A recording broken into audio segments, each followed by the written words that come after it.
and see everybody's faces, but it will take up some of the screen. But I thought it was worth giving a little bit of background to dementia, some of the symptoms of dementia, because in many ways, understanding how it affects people and their everyday capabilities and functions is probably the best starting point for working out yourselves the things that you need to consider when you're planning online activities. So as well as sharing some concrete hints and tips, both gathered from this group today and from what's already been tried and written about by different groups, we're starting there as a starting point. I do understand that some of you have that knowledge already, so bear with me and do add to it.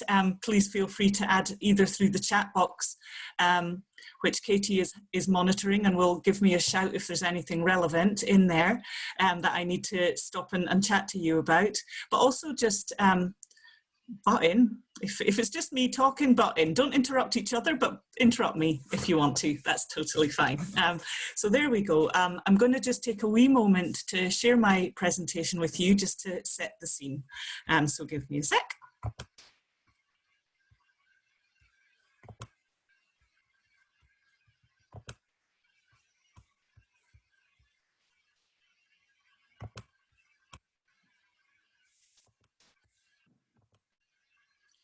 There we are now. Can you all see that? Yes, thumbs up from Katie, that's fine. So this is our topic today. I'll share these slides with you after, Lucy will send them out afterwards. There's quite a lot of detail in some of them, so don't worry too much about making frantic notes, because I will share them. And I've got a little booklet as well with some of the key points around general dementia awareness to share with you too. So let's go. I think if we just look at the aims, and then what I'll get are some ideas from you about why it is we're discussing this topic and why it's important at this time. So by the end of this little session, I hope that if you don't already, you'll know a little bit about different types and symptoms of dementia.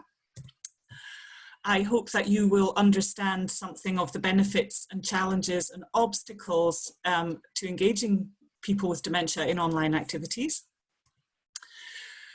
We'll share some hints and tips and guidelines for including people, but also I would love it if you were able to, in your discussions, think about some actual concrete ways that you could turn these ideas into steps for making your own activities accessible to people, if you're running online activities accessible to people living with dementia. So I'm hoping that at the end of the session, the last 10 minutes or so will be all about ideas for taking some quick steps towards making things more dementia friendly, and also maybe some long-term plans that you want to put in place. So that's what we're hoping we will cover. So for now, if you could just, oh sorry, I did mean to say, sorry, just before, I'm always too keen to launch into the discussions. I just wanted to say that we all know that this is a topic which touches emotional places within us. This is something which very rarely is there somebody whose life has not been in some way affected by dementia, either professionally and the people you work with, or personally and the people that you know and love and care about. So if you do start to feel anything that you'd rather either share with the group, please feel free to do so. Or if you'd rather take yourself away and be quiet for a few minutes, then that's all right too. So just to say, this is a safe space where you can deal with those feelings and ask for support with them if you need to. So really just wanted to make that clear before we start. So why are we talking about this now? Why is it important to consider how to include people with dementia in online activities at the moment? Let's just see if there's any ideas from you. Don't be shy. I know you're not really.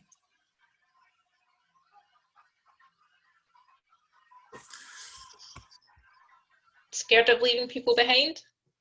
Yes, absolutely. What about this situation now makes that a likelihood? Not everybody will have access to IT, know how to work it, or, you know, it's not maybe geared towards them either, so it's not as understandable. Absolutely. So it's not something that you can assume. So some of us have, we were just discussing before the call that it's amazing how, you know, folk in workplaces and our friends and families have just sort of eased into this use of video conferencing technology in communications. Well, you can't make that assumption at all, especially with people living with dementia. So it would need a conscious input and a conscious effort to actually make that happen. Good start. Any other suggestions for why we need to discuss this topic? Well, obviously a lot of the groups, I mean, people would go to support groups for, you know, say the Alzheimer's Society, they're totally cut off from that now. So there's even more need for some sort of intervention, whether family intervention or volunteer intervention, to try and connect these people again, you know. Absolutely. Couldn't have said it better myself. So this is a time when everything that might have been an enjoyable and meaningful activity outside of people's homes, that's all come to a stop. Even home visits, befriending, anything that provides that contact and structure to people living with dementia has ground to a halt. And you don't have to look very far to find articles in journals, even in the newspapers or all over the place, just about how very, very hard people with dementia have been hit by the lockdown measures that are in place just now. And, you know, I was reading an article yesterday which was talking about the fact that people with dementia are not classed as vulnerable in particular as regards the virus. So it's not a reason for receiving a shielding letter or taking extra measures. However, they are disproportionately affected by the isolation of the lockdown measures. So it's a really hard time for people with dementia and their carers just now, as I'm sure many of you are fully aware, and some of you may be carers, some of you may be working directly with people with dementia and their carers. So it's a really hard time just now. And if that connection, I think it's recognised how important social connection is to people living with dementia. If those connections are to happen, if those meaningful and stimulating activities are to happen right now, then they're going to have to happen online. So this is obviously why we're all discussing this just now. Anything else? Was there anything in the chat box there, Katie? Liz just beat me to it with her comment. She popped that in the chat box. Okay, lovely. Okay, brilliant. Let's move on then. Can I just then ask if somebody could quickly sum up what is dementia? What are we talking about here? There's different forms, so kind of like short-term memory loss, confusion, perhaps honing in on longer memories, you know, bringing out, or, you know, memories from years and years ago. Yeah. Brilliant. Absolutely. So there's basically lots of different forms and lots of different symptoms. And I think we're going to start, if you don't mind, by doing a quick bit of background around that, just to make sure we can't possibly discuss every single aspect of it. But as I said at the beginning, when it comes to your own particular situation and the activities that you want to run in your organizations or in your communities, giving you a full understanding of what life is like when you live with dementia will actually help you to see your decisions through that filter, so that you'll be able to make those decisions in a better way, in a more dementia-friendly way yourselves. So I'm just going to run through a little bit of background. And if you do have any comments, do pop them in the chat for now, and Katie will be able to stop me. So when we talk about dementia, we are talking actually about an umbrella term which refers to a large group of different kinds of brain diseases. So there are a large group of brain diseases which are all long-term and degenerative. Now that means that they don't get any better, they're getting worse, and they're with you forever, really. So There are actually over 100 different types of dementia. Most of those are incredibly rare, and there are a few which are more common and prevalent types, and I'm going to just run through a few of those because it's quite important to understand how different the symptoms can be. I think we're well acquainted with some of the most common types of dementia, like Alzheimer's disease, which I'll talk about in a second, which indeed does affect primarily the short-term memory, at least in the early stages, but there are many other forms of dementia and they do affect people in different ways. So I'm just going to run through a few of those. These brain diseases all cause physical changes in the brain, and it affects what the brain can do and how people think, how they take in, process, remember, communicate information, and also how people are able to function in daily life. It's important to just make the point, they go beyond the normal aging process. So there is a term, cognitive decline, which means basically your brain getting slower and not quite as sharp as it once was. There is a natural cognitive decline over the lifespan. Actually, it starts at about the age of 30, so I'm certainly well on my way.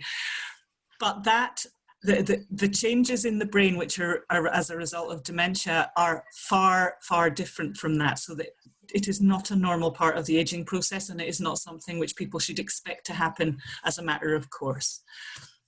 So the most common type of dementia is Alzheimer's disease. This accounts for about 2/3 of all cases. I'm not going to go into this very much in terms of the actual physiological side of things. The Alzheimer's Scotland and the Alzheimer's Society websites have brilliant background information about all of this if you're interested in reading about it a bit more. But just very briefly, this disease is caused by the body laying down different types of protein in the brain, which get basically tangled up with the brain cells, either stuck to them or tangled round them, and that stops the brain cells from working properly and actually causes them to die. So that's what happens with that. I'm going to talk about the symptoms in a second. I'll just run through the names of these for now. Vascular dementia is the second most common type, and this is a form of dementia which is caused by a shortage of blood supply to the brain, resulting in the brain cells not getting enough oxygen. There are many different causes of this type of dementia, but all of them are related to cardiovascular diseases. So we're talking about things like stroke, heart disease, diabetes, high blood pressure, anything that affects the cardiovascular system and therefore affects the amount of blood that's getting to the brain can cause vascular dementia. So the oxygen deprivation in this case is what causes the damage. The third most common type is Lewy body dementia. There's a little bit of difficulty in pinning down exactly how many people have this because it shares lots of symptoms with Parkinson's disease and with Parkinson's related dementia. So again, I'll go into the symptoms later on, but it is very easy to confuse with Parkinson's disease. It's also caused by the body laying down proteins, but it's in a different part of the brain, so the symptoms are quite different from Alzheimer's disease. More about that soon. Mixed dementia is unfortunately exactly what it sounds like it is. It's when people have more than one form of dementia. Very often that is vascular dementia combined with one of the other types. And this accounts for about 10% of all cases. We've got a huge number of very rare causes of dementia. Some of these are, for example, AIDS-related dementia. They are associated with viral causes or bacterial causes. I don't know if you remember the Creutzfeldt-Jakob disease what was it called in the 80s? Mad cow disease. That is still in existence. There are genetic forms of dementia such as Huntington's disease and some very rare familial forms of Alzheimer's. So that lots and lots and lots of different conditions make up about 5% of the rare forms. And I'm just going to mention frontotemporal dementia. It's only 2% of the total, but it accounts for a very large proportion of what we call young onset dementia, which means developing the symptoms before the age of 65. This accounts for about 15% of all young onset dementia cases, and it's a very, very different set of symptoms. I'm going to talk about the different lobes of the brain and what happens in each of them, but frontotemporal dementia definitely doesn't begin with memory loss. I don't know if you remember that the actor Terry Jones, the Monty Python actor who died recently, he had this kind of dementia, and his friends would describe the symptoms in terms of, for example, he had forgotten how to be polite, he had forgotten how to be nice. He would just have his dinner and like toss his plate aside and walk out of the restaurant, and that was it, no chat. So these are more typical of this type of dementia, so we'll come back to that, but that's just an overview of some of the more common types. This is important to understand as well. Dementia, the biggest risk factor by far for dementia is aging. There are all kinds of healthy lifestyle choices which are incredibly important in reducing the risk of developing dementia and also of living better when we have it. But by far, the biggest risk factor is simply living longer, getting older. So the statistic is that over the age of 60, your chance of getting dementia doubles every 5 years. So whereas if you're under 60, you have a 0.01% chance of getting dementia. That is 1 in 10,000. By the age of 80, that's gone up to about 1 in 9. So that's the progression. So this helps us to understand why, for example, we're not going into much facts and figures today because we can't go into everything, but the projections for the increase in the number of people living with dementia in the future is really, really massive, and that is mainly because we're all expected to live longer. So that's how the curve works in terms of aging. So I'm just giving you the sources. These are all on the slides, which I'll send round. So it's over to you now in a moment. I'm going to ask you to get into groups, which Katie is going to magically whisk you off into. It's wonderful. The breakout, I don't know if you've never experienced breakout rooms on Zoom, they're great. They're like something out of Harry Potter, honestly. You get picked up in one place and deposited somewhere else with a different group of people. It's wonderful. So just brace yourselves. That'll be happening in a second. But I think in order to understand why different forms of dementia produce different symptoms and therefore different problems of communication and all sorts of things in daily life, we have to understand what our brains do and why different bits of the brain, if there's an impairment in different bits of the brain, it affects us differently. So we're going to just spend a wee moment more listening to me, and I'm sorry about that, talking about the brain. Before I do that, Katie, is there anything we need to feedback from the chat box? Thanks, Sandra. Liz has shared a really nice YouTube link, and she said that's being used to train young social workers. It's a moving piece by her friend, the poet. So I think if people can link to that, but we can share that in the follow-up later as well, if that's okay with Liz. Wonderful. I would certainly encourage you to share all of these kind of things. We are learning all the time when it comes to this, and so that would be fantastic. Thank you so much. Right, brains. Okay, this is inside your head. Now this person is looking off towards, I don't know if you're seeing me the same way, but this is the left-hand side of their brain. I think we all know that we've got two hemispheres to our brain, the left and the right. Now on both sides, we have these four lobes. We've got the cerebellum, which sits at the back underneath the back of the brain, and we're not going to talk about that today because that's not actually involved in dementia, but these other four lobes are, and I'm going to very briefly talk through what each of them does. Now listen carefully because after this, I'll just give you the heads up, you're going to go into groups, and I'm going to ask each group to take one lobe. So you're going to go into 4 groups. Oh no, we're not doing it like that anymore, are we, Katie? Because we made the document work. But you're going to go into groups and you're going to match different symptoms to different parts of the brain. So listen carefully and see if you can remember this. So let's go through the brain. So this is the frontal lobe sits here at the front of your head on either side. Now the frontal lobe is sometimes referred to as the manager. This is the part of the brain which is in control of conscious decision making. It's in control of motivation. So in other words, the linking up of cause and effect. So if I do this now, then this will happen then. And that motivates us to do that thing. It's in charge of knowing how to behave appropriately, of when to be empathic, when to be polite, when to speak your mind. It's in charge of sequencing and ordering and choosing the right time to do things. So that's what the manager does, okay? All of that decision-making, motivation. I'm trying very hard not to give concrete examples because those are what I want you to do later, but we can, I'm sure you can be thinking of some of the ways that daily life would be very, very difficult if that part of the brain was impaired. If we move round then to above your ears on either side is the temporal lobe. They're not really yellow. None of these colours is in your head. That's a shame, but it's not.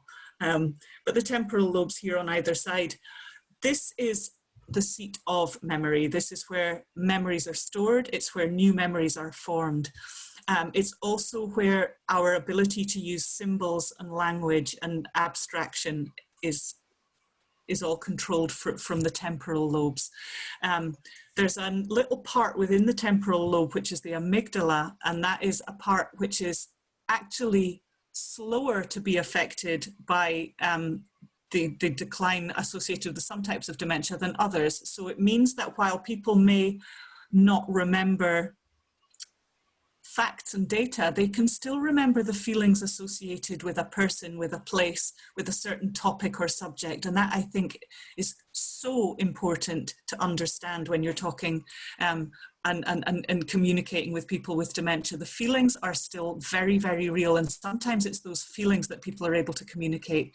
And that's what you have to be able to listen to. But that's another thing. So that's what the temporal lobe does. Words, language, symbols, memories. The parietal lobe, which is up here at the back, that is, if we're simplifying it, that's about spatial awareness and coordination. So this is the part of the brain that allows you to understand how far away something is, or to move yourself in the right way within a space, or to achieve what it is you're trying to do by moving and doing that. So you can just imagine some of the problems that could arise if that is impaired. And some types of dementia do actually impair that part of the brain. We'll go into that in a wee second after the exercise. The occipital lobe, which sits above the cerebellum on either side at the back, has got a very simple but very fundamental function, and that is to translate. It's basically to make sense of what comes in through your eyes. So everything, all visual information is processed in the occipital lobe. So you can have a pair of perfectly functioning eyes, but if your occipital lobe doesn't know what to do with that information, then you can't trust your eyes.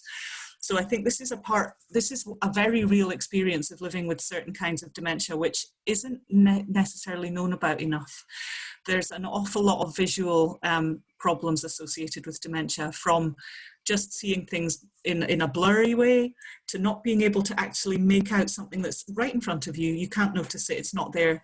To not being able to actually understand, for example, that a doormat is not a hole that you're going to fall into. So there's all kinds of visual problems associated with damage to the occipital lobe.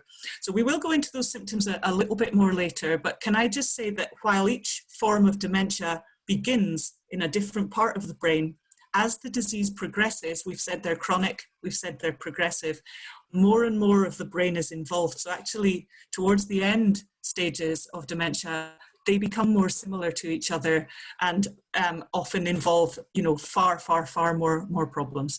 Right, I'm going to stop. Katie is going to put you into breakout groups. Before I stop, was there anything to be shared from the chat box? Hi Sandra, no, that was it. I think everyone was rapt listening to you. I've just popped in a link of the image that people will need for the breakout sessions. If they could click on that before they go into the sessions, they'll still be able to look at that when they're in the breakout room. Brilliant. And I'll also enable the share, so if there's 1 or 2 people in each room that haven't been able to open it, then somebody else can share it for them. And just let me know when you want me to assign people, and I'm ready to go. Excellent. So let me just make sure that we are all clear about what we're going to be doing. So Katie's going to magic you into groups. There's a link in the chat box. If you could please open that. That's a Google document which contains an image a little bit like this. It's a little bit squashed, but that's okay. Some people's heads are a little bit different. And there are some little scenarios or types of behavior that might be a problem if certain parts of the brain were impaired. And all I want you to do in your groups is decide which bits go with which bit of the brain, and see if you can think of any others that might be a problem for each of the lobes if you've got time. So I think, Katie, are people getting 5 minutes or so in the groups? How long are people getting in this? That's up to you, Sandra. 5 or 10 minutes? I think 5 or 6 minutes or so will be plenty for you, and then we'll come back and we'll discuss them. So ready when you are, Katie. Okay, there we go. So we'll just go. I mean, the chat is as important as the finishing. So it's just really to spend a little moment considering all of these. So what I will do is I'll come to each group. I'm going to run through the answers, if you like, although some of them are ambiguous, and depending on how you have interpreted them, they could belong to one part of the brain or another. So we'll discuss that. But then I'd be interested to hear if any of the groups got on to thinking about any others, any additional symptoms or everyday behaviors that might be caused by different impairments to different parts of the brain. So I'm just getting my presentation back up, which is a shame because it means I can't see you all together anymore. But so frontal lobe, here are some of the ones that are associated with that. Did anybody have anything? Did anybody have any of those ones in a different place?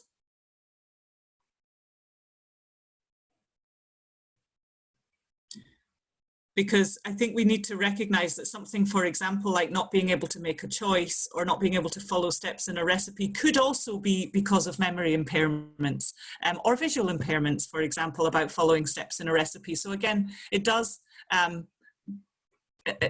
depend on how you interpret it, but these are all very much the kind of symptoms that frontal lobe damage would engender in somebody's day-to-day life.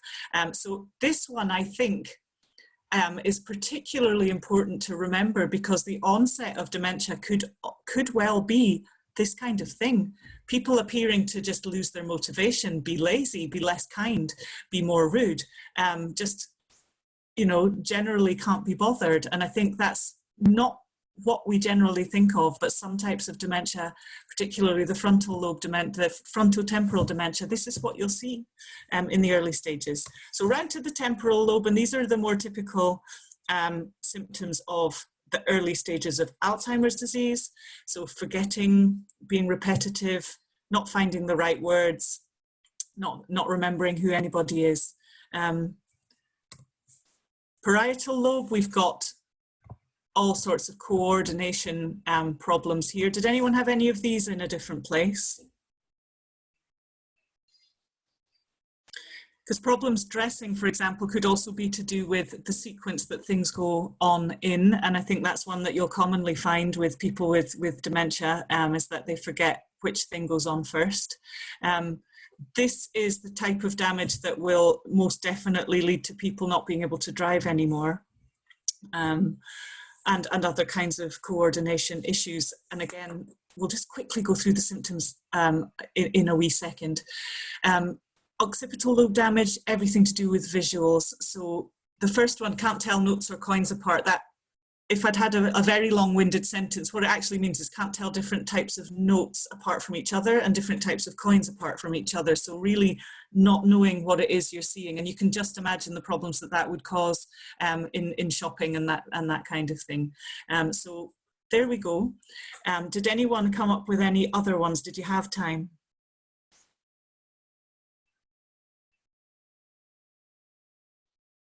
Feel free to put them in the chat box if you think of any and we can share those. I do understand that time is short. I would have kept you all day, but Katie said, no, they have to get away at 12 o'clock. So what can we do?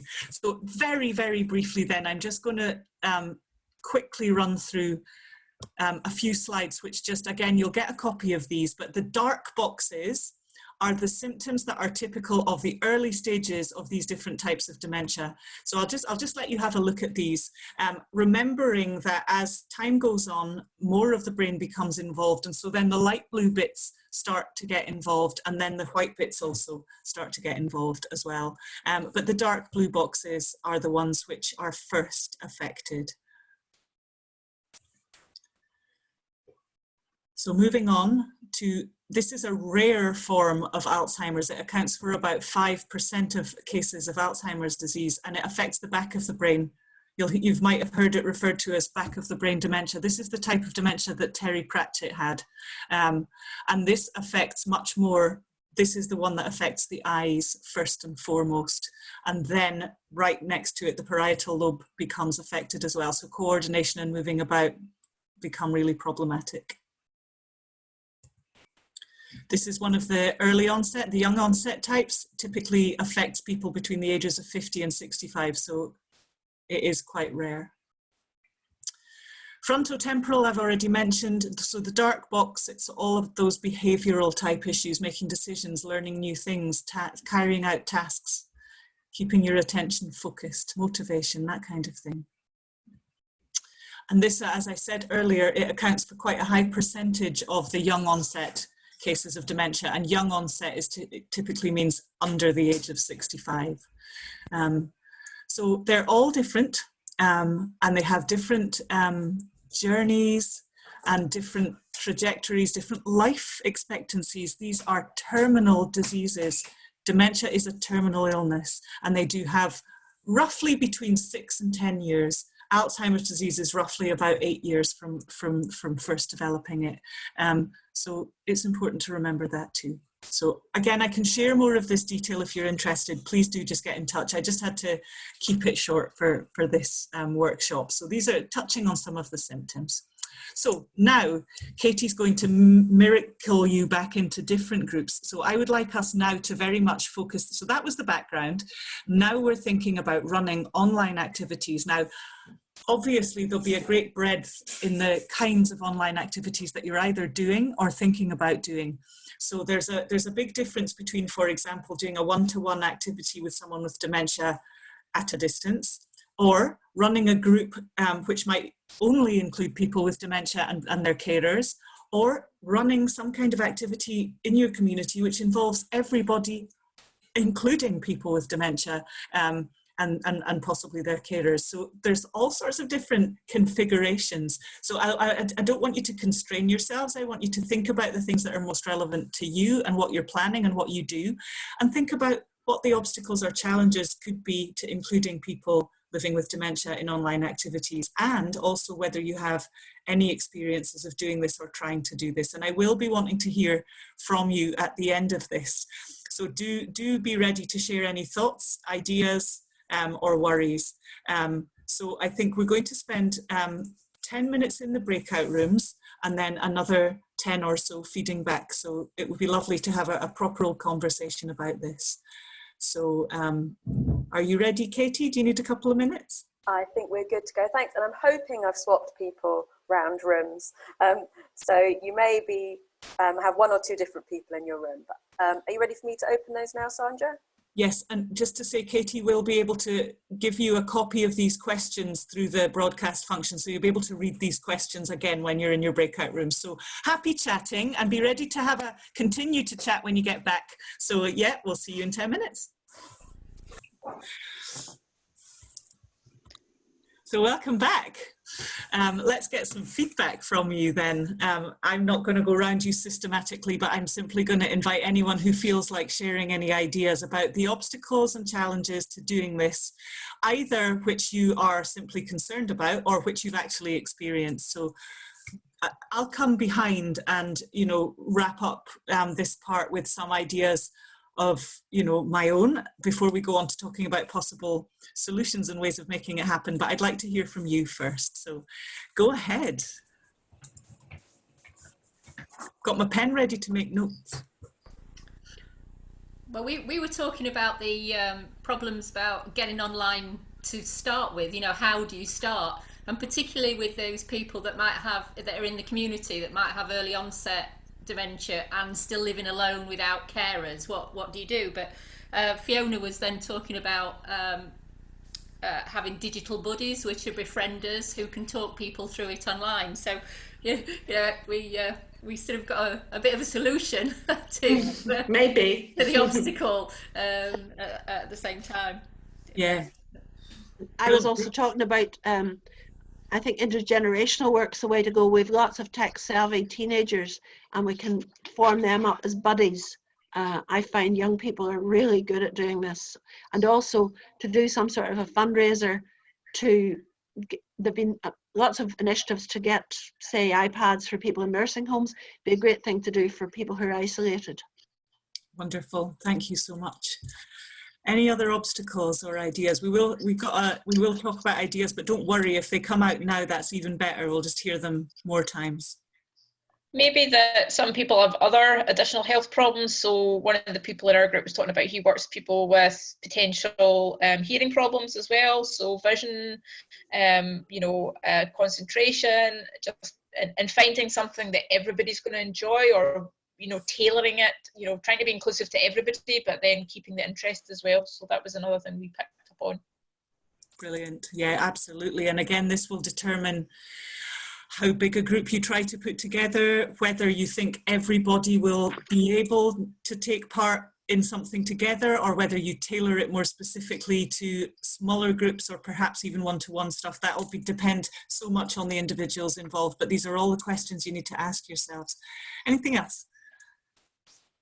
I'm from National Museum Wales, and we've been, pondering over this very question.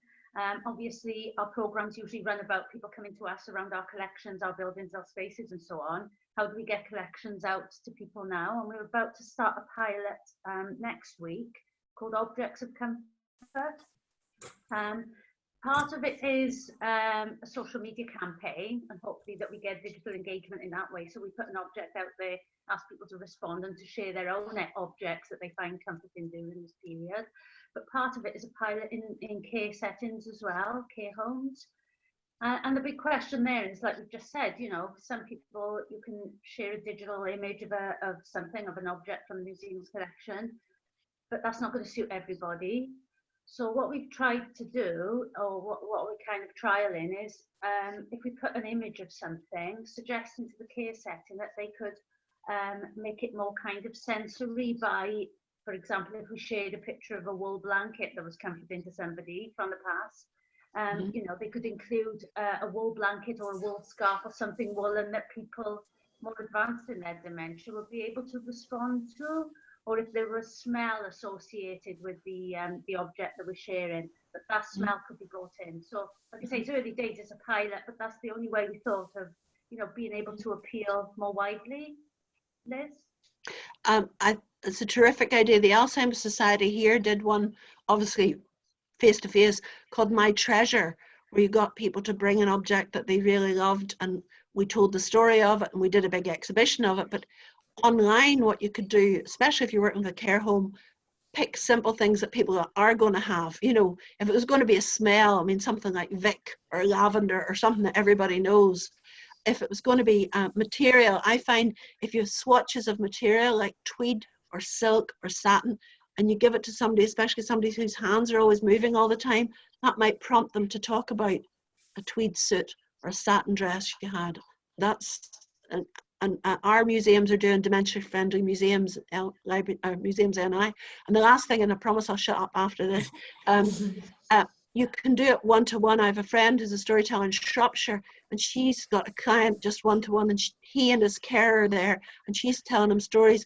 He can't verbalize, but he's reacting to the stories. He's kicking off his blanket, and his feet are going. She plays him music and sings. And that's so singing for the brain is a fantastic thing to do. Brilliant.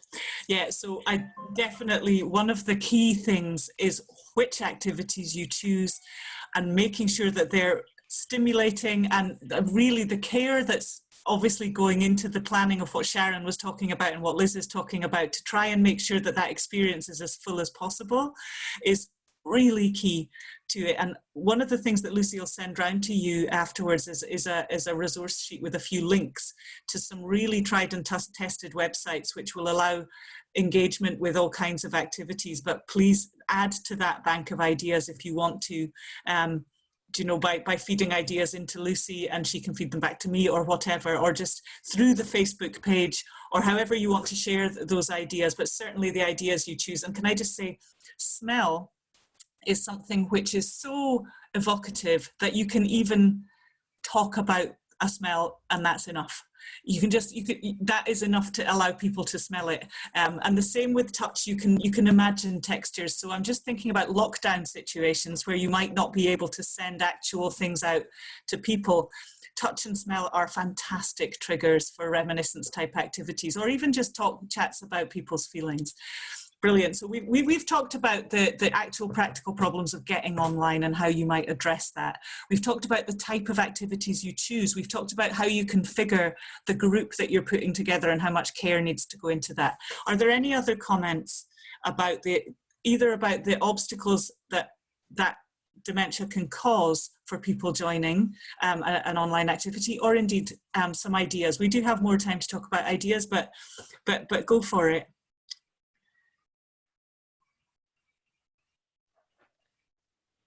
I'm just wondering, like, if you have somebody that maybe gets upset or starts getting agitated or aggressive during a session, I'm playing devil's advocate here, but just like, how do you keep running the group, and, you know, how do you make sure that their welfare is still okay? Yep, absolutely. And I'm not going to try and answer that myself. I'm going to invite answers, but certainly some of the considerations would involve how likely that is to happen based on your knowledge of that person. So I think one of the key pieces of learning that's coming out of this experience so far is that it's absolutely essential to really know your participants before you consider bringing people together. And if that's spending time one-to-one online, then so be it, if there are people you already know. But having the knowledge of what might cause anxiety for someone is really key. And making sure that that person has the right support available. So you would never try, for example, running a session with 20 people like this by yourself. There would have to be someone that could be sent off either online, or if someone's with them in the house, to soothe someone in that situation. But what about other, I think that's such a great scenario to have brought up, Emma. Is there anybody else who has experience of doing this in an online situation? It's new to it's quite. Yeah, I suppose from my own work background, I work in speech therapy, and COVID has thrown up an awful lot of problems for us. I'm in paediatric learning disability. So we've gone from stopped doing clinical face-to-face treatments, and then looking at our service moving forward. How do we provide online and teleconference and all of this? And I'm thinking we're thinking of the majority of our wee ones would be preschoolers, school age, and some of the kids who are in special schools up to the age of 19. But then thinking along the lines of the dementia patients and that, it's prompted me to go back and have a conversation with our adult team, because I'm working from home, and part of our work from home is research and that. So it's interesting. I came on this on a voluntary basis for my parents and benefit, but it's actually got me thinking now on a work basis. Some of the links that you're sending in here that I can share with our adult team and some of our teams who are working with the dementia, where I necessarily, apart from my mama having it and my uncle having it, I wouldn't come in a clinical role to deal with any of them. So this has been very, very useful, and I think going forward there's a lot of stuff that probably is coming out of our trust that we'll be able to share with you as we get better at the knowledge and get better at sharing the information. But I want to just say thanks to everybody on board here this morning, because it's got my brain ticking, so it has. Right. Albeit that I'm not clinical anymore, and I'm working remotely from home, so I'm not even getting that interaction with my colleagues at the minute. So been a really, really good session so far. Thank you. I'm going to thank Brenda for making me feel really old, because apparently I told children at preschool. But anyway, one of the things I put up various links there. There's time slips, which is about work and telling stories to people living with dementia. There's another one, Sally Magnuson's Playlist for Life, which is about tailoring music to the specific needs of the people. And then there's another thing just for any of you. Anybody can listen. I post a story almost every day, and I think a lot of people are listening to the stories online, so those links are there.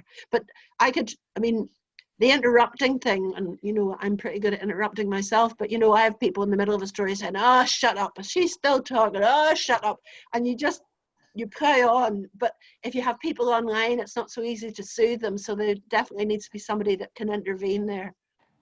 So just on the technical side, and I don't mean to digress, I'm going to sum this up later, but if you are working with a platform like Zoom, it is an idea to actually take control of the ability to mute people if you mute everybody. And it's not so that those people who are actually happy but they're moaning and interjecting aren't actually interrupting everybody else. But can I just come back on what Brenda was also saying, and to say this is an emerging area of knowledge, and we are definitely needing to learn from all of you at the moment. So let's somehow keep this conversation going, and some of those links, make sure you take them away. I'm going to go back to my presentation briefly, just to sum a few things up. Again, this is my wish, is that the background to all of this will give you the tools that you need to make the right decisions and think about the right things. Oh no, I didn't mean to do that. So I just wanted to sum up. Can you see that? Yeah, I think so. So having run through the symptoms, translated into real life, people living with dementia can have problems with memory. They can have problems finding the right words. They can have problems gauging appropriate behavior, feeling motivated, concentrating, coordination, and this is, you know, actually more significant than it might sound when you're talking about managing the device, whatever device you're managing, ordering and sequencing, having confidence in themselves and their abilities, and also seeing clearly. So these are some of the main problems.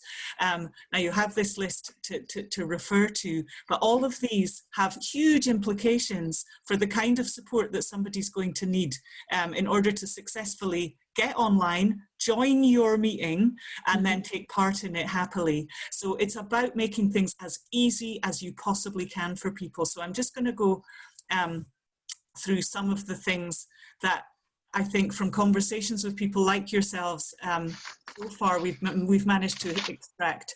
And I think the solutions to trying to overcome these obstacles fall into three broad categories as far as we can see. And one is your understanding and knowledge of the condition and of the difficulties that produces for people, and that's absolutely the starting point.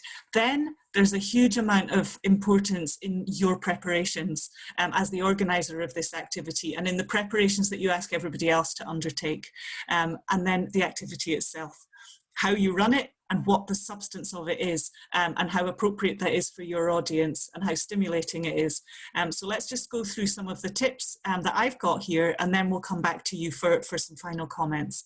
So preparations, what can you do ahead of running the activity which will make it possible for people with dementia to take part? Okay, so again, I'm just going to give a quick list, and at the end we'll come back to all of these things. So for example, in terms of the preparations, you need to think about the platform itself. Use a platform which allows people to see faces. I think trying to set up a video call or a conference call without faces is just asking for trouble. Telephone communication is more difficult for people with dementia, because if you are struggling with language and words and memory, then it's going to be extra hard taking away the ability to see anyone. So faces, and it's about saying to your participants that we really do want to see your face on the video call. So again, some people prefer to have their video off. That's incredibly confusing for people with dementia. So everyone in your activity should be visible. You don't want a voice coming out of a black space. You want to use a platform like Zoom, and I'm not promoting Zoom itself, but whichever platform you want to use should be one which allows you to log in as someone with dementia, like with no login information. You don't have to put in a password. There are no steps to follow. Even the Eden Project's call this morning, excuse me, even the Eden Project's call this morning, having to click a box saying I'm not a robot might be a step too far. So watch your security settings and make sure that you've made it as easy as possible for people to join. So you don't want to be asking people for personal information or logins or anything like that. You need to be ready to do as many practice runs with someone one-to-one as you possibly can. Now, if that person that you're hoping to include in your activity currently, so I'm talking about now, which is extra difficult, if that person lives with someone who is knowledgeable about how to get online and use the platform, perfect. You need to work with them so that they will coach the person with dementia that you're hoping to work with. During normal times, then all these ideas about digital buddies and intergenerational work to try and get the skills up for being able to do that, then that's perfect. Right at the moment, that's a wee bit difficult unless the person's in their house, but you might be having to engage with people who are immediately in the household of that person you're hoping to involve.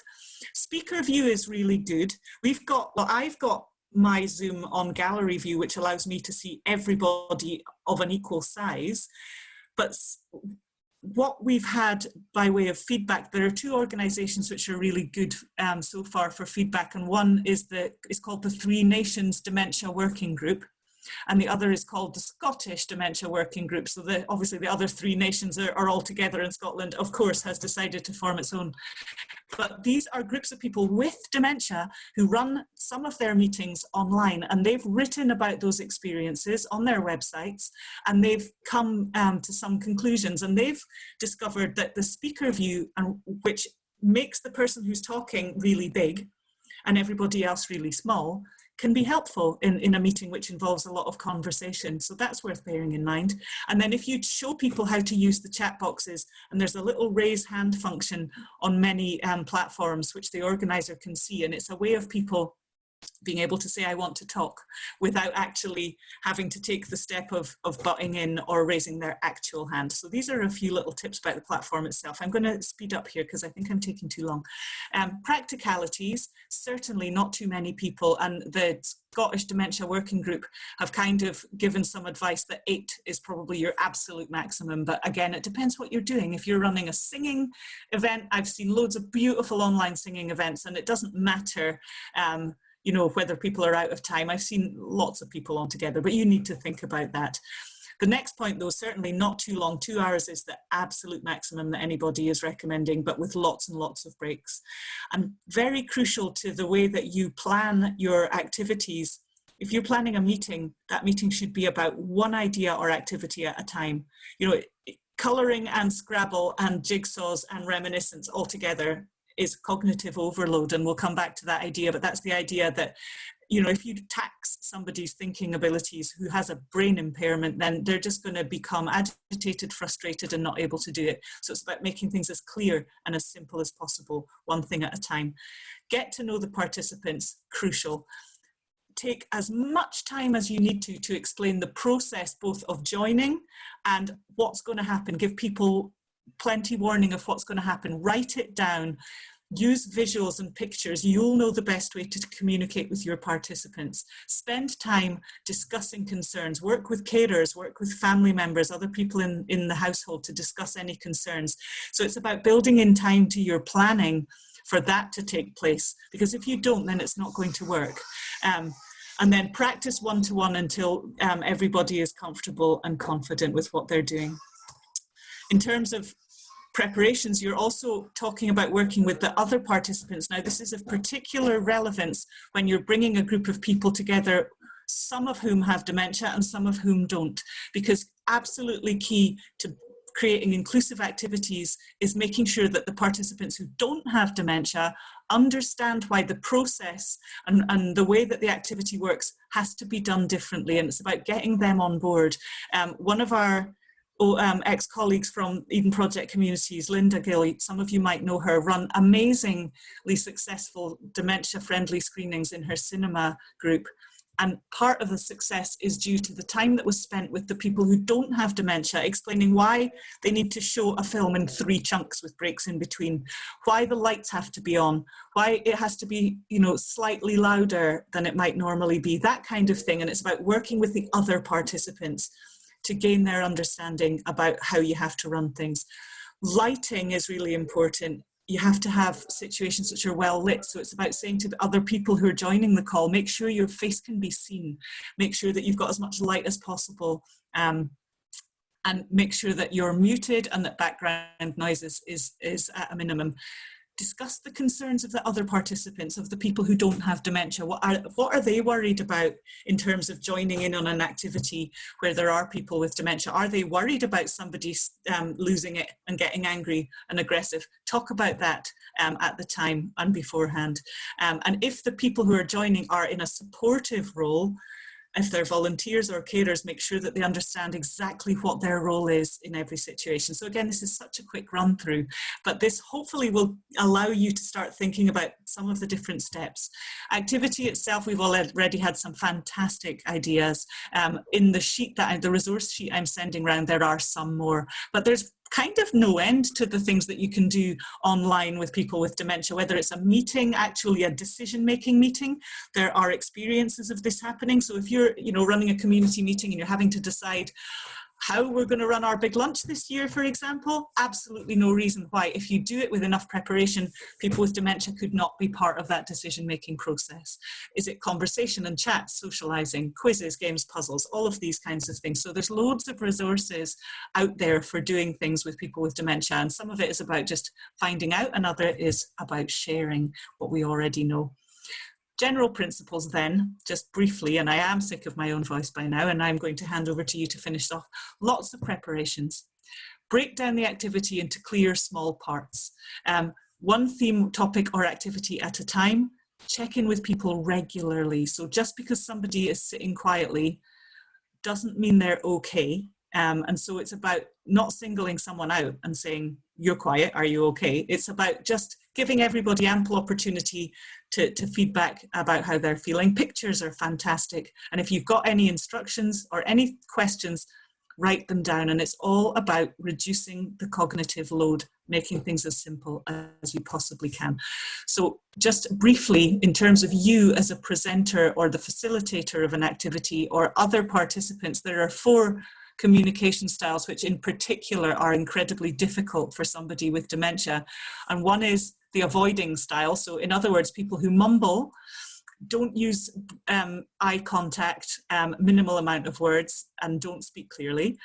Ramblers, I think you can guess what that is, long-winded, jargony, speaking round in circles when they don't need to. Exciters, people who talk too fast and maybe, use too much of this. And pouncers are the very worst, and we all do it, particularly when someone is struggling to get out what they want to say. A pouncer is someone who doesn't give you time to think and jumps in with their own ideas, with their own version of what they thought you were going to say. So those are all things to bear in mind. I need to stop now so that you've got a few minutes. I do want to just wrap up very briefly at the end, but I do want to just give a few more minutes now, another 2 or 3 minutes, to see if anyone has anything else they want to share.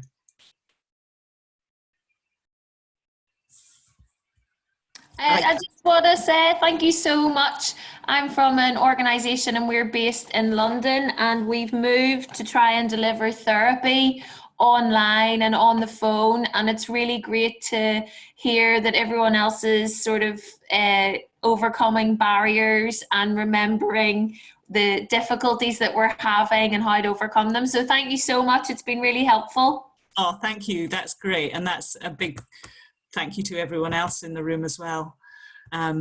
Any other thoughts just about the process? As I say, I will wrap up. Don't leave quite yet. I've got one more thing I want to say, which is a very important thing, I think. But are there any other thoughts on activities, ideas for activities, experiences, worries that you just want to share just now before we go?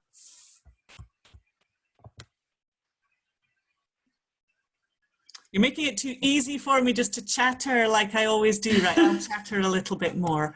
I just wanted to finish with just a couple of pointers. And one is, you're very kind, indulging me in all this chat.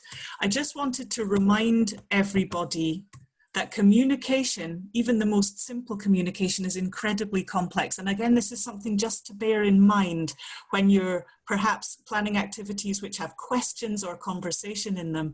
If I ask you the question, what did you have for breakfast? You'll likely answer me straight away and you'll say what you had. But actually, that communication chain involves you hearing, remembering, and understanding my question.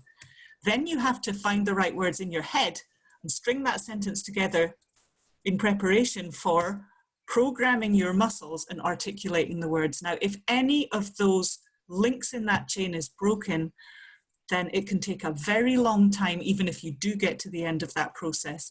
But this is what dementia does. It breaks that chain in different places. And so some of these parts of this process will not happen, and you won't even be able to remember or say this. So that's just something to remember. Don't, as a general rule, don't put someone with dementia in the position where they're having to answer this kind of question, because it's incredibly difficult. Unless you've got a very good reason for asking what does this question do, it draws directly on your short-term memory. What's the most likely thing to be impaired by the most common form of dementia? Your short-term memory. So if you're thinking about conversational techniques, it's usually much better to ask somebody how they're feeling. People's feelings are usually much more intact than their short-term memory. So if this is just for conversation, try to avoid these questions. So that's just one wee thing. We've said, try to cut down on noise, make sure there's enough light, try to make sure there's not any interruptions. And the final thing to make sure your participants is comfortable. So again, this is about checking in. It's about the preparations beforehand. Make sure you're somewhere and not sitting on cactus seats. If you're writing something, be very mindful that things like photographs, busy backgrounds, tiny little font, curly font, different colors, columns, italics, disastrous. If you're preparing written materials, you want a good contrast between the background and the font. You want a clear font with no curly bits. You want everything summarized in simple bullet points, same font all the way through, etc. You'll have this slide, but this is really important to remember. All that creative design, save it for something that's not written materials for people with dementia. Finally, the thing that I said I wanted to mention that was so important is not just how we actually use language either in a spoken format or in a written format, but what we say. It's about how we speak about and think about people with dementia. So what I'm ending with is a plea that if you're organising anything with people with dementia, you are aware of the stigmatising language that can be used about people with dementia. People with dementia tell us they don't like words which make them feel that life isn't worth living, that they're poor victims of something, that they're helpless to this disease, that they are sufferers. They don't want us to speak like that about them. You just have to look at, for example, this kind of headline. The media is full of it. What words could you pick out there? Misery, victims, suffer, betrayal. All of this language is not something people with dementia want us to use about them. They want us, and this comes out of the work of lots of organisations working with people with dementia. There's a wonderful organisation called DEEP. If you just look up DEEP, Dementia Empowerment and Engagement Project, I might have put a link to their work, I think I did, in the follow-up notes. They work with people with dementia and ask, how do you want us to speak about you and your condition? And basically, they want us to talk about living well with dementia. They want us to talk about the achievements that people with dementia have achieved. So just to end with two wonderful examples, Terry Pratchett wrote, I think, 4 books while he had dementia. He needed help, but only because his eyes weren't working properly. He could remember all his storylines. The type of dementia he had was a back of the brain dementia. He didn't have Alzheimer's. Well, it was a form of Alzheimer's, but it was not the typical symptoms. He couldn't see properly was his main problem. Kate Swaffer, I don't know if you've come across her. She is still, I was going to say she's still traveling the world. She will be once we're out of lockdown, I'm sure. She's an academic, she's a lecturer, she talks about living well with dementia. She's gained 4 degrees since she's had dementia. So I just wanted to end by saying, remember that, please. And that's all from me. Right, I really have waffled on. Thank you so much. Please get in touch. I don't know if Lucy wants to say anything to say goodbye, but thank you all so much. I'll go now. Thank you very much. I don't know what to say to